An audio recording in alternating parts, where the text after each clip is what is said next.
Now, in recent weeks, much of our attention has been focused on the events in Syria.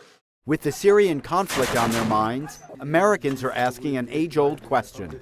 Are we an isolationist country that doesn't want to get involved in other nations' problems? Or are we a global leader who must try to solve them? Charles Lindbergh, the great aviator, was also America's most famous isolationist.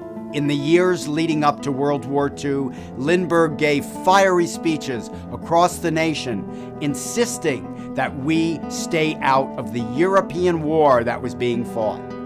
We are on the verge of war, but it is not yet too late to stay out. President Franklin D. Roosevelt was afraid of Lindbergh. Roosevelt was convinced the United States must intervene in World War II. Then Pearl Harbor came.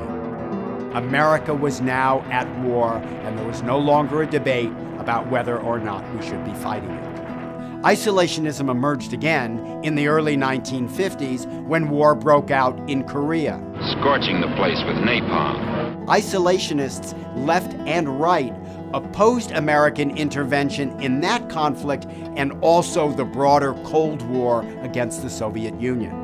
In this period, isolationism gave way to unilateralism. This was the idea that America was involved in the greater world, but on our terms alone. During the Vietnam War period, it was liberals who were often labeled isolationists.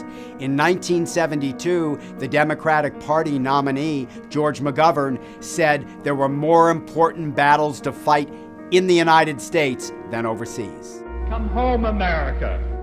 Today, after more than 10 years of war in Iraq and Afghanistan, isolationist sentiment is strong in both parties. Americans are tired of war.